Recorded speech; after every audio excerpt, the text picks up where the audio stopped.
Hey guys, I'm Andrew Henderson from Nomad Capitalist in Pasanori, Georgia, coming back from one of our first Georgian Brain Trust meetups. Had a great weekend. Wanted to share with you something interesting that happened very recently that could affect the value of the U.S. passport. Now, we recently put out what we called the Nomad Passport Index, the first one ever, and we ranked 199 passports from 1 to 199. U.S. came in 35th. And that was upsetting to folks. And because the index got shared all across the media, from Bloomberg to Mike to Travel and Leisure and all over the place, we got a lot of feedback. And some folks were a little bit upset. Well, a couple things went into our ranking that made the U.S. lower than a lot of European countries. One is some of the smaller arguments that the U.S. has with other countries, like Brazil, where Brazil imposes a reciprocity agreement where it's hard for Brazilians to go to the United States. Therefore, Brazil makes it hard for Americans to go to Brazil. And so because of that, the U.S. gets a little bit lower scores on visa-free travel than other Western countries. The other issue is Americans have to pay tax on their worldwide income, a little bit less freedom than some European countries. But if you thought not being able to go to Brazil was an issue, then you're not going to like the news that just came out of the European Parliament. The European Parliament just passed a admittedly non-binding vote in which they voted to strip U.S. citizens of the ability to travel to Europe visa-free.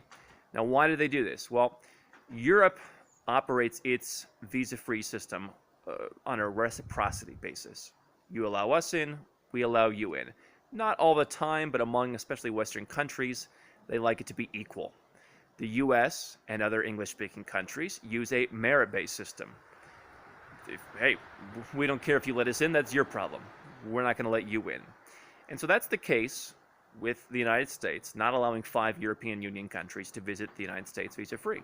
Poland, Cyprus, Bulgaria, Romania, and Croatia cannot visit the U.S. without first getting a visa. And so the EU Parliament said, hey, we have a reciprocity. That's how we look at it. You're not giving us a reciprocity, so we're going to vote to make you guys get visas. Now, that's non-binding. Doesn't change anything. But it is an unprecedented shot across the bow for an ally and for one of the wealthiest countries in the world to potentially even have to think about applying for visas. This story's been in the news for a while that they might do it. Now they did it. Now the first step has been taken. And now it's up to the European Commission, the executive branch of the EU, to make a decision. The vote from the Parliament suggested that they make a decision within 2 months and wrap up visa-free travel within about the next year. So it's possible that if you're a U.S. passport holder, you will be applying for a visa for your summer trip to Paris for next year, 2018. Do I think that will happen? Not really. I don't think that that's something that they want to get into. Admittedly, I think it's an easier decision for them to make now than it would have been 10 or 20 years ago, because you've got a lot more Chinese tourists, a lot more Arab tourists, Russians, people from all around the world that 10 or 20 years ago weren't doing that much traveling. Now are coming to Europe in droves. They're spending money. They're buying stuff.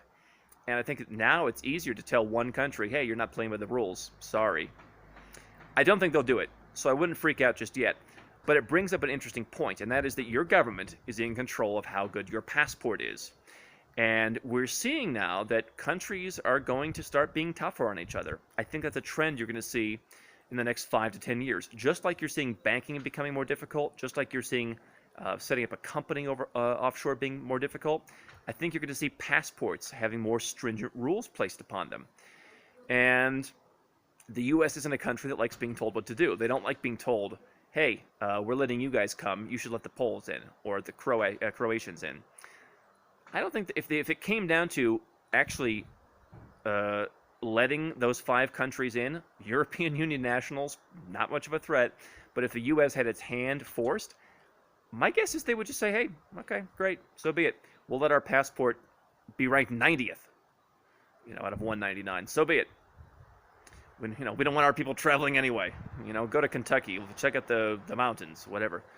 The government really is in control. The government's relations, wherever you have a passport, that controls where you can travel. If other countries don't like your country anymore, they can shut off visa-free travel. And so having a second passport is not a bad thing. Again, I'm not saying do it for this one reason, because I don't think the U.S. will necessarily lose the privilege. But having a second passport covers you for all of the different stuff that your government does, for all of the possible challenges.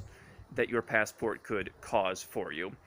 This is one of the reasons why having a second passport is important, because one day you could wake up and find out that you can no longer visit a country. One day you could wake up and find out you got to pay tax. One day you find out whatever. Having a second passport helps for this reason.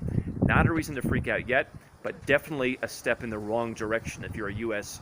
Citizen looking for easy travel rights. If you want to find out the updates on what's happening with passports, with this particular issue, subscribe to our YouTube channel. Check out nomadcapitalist.com.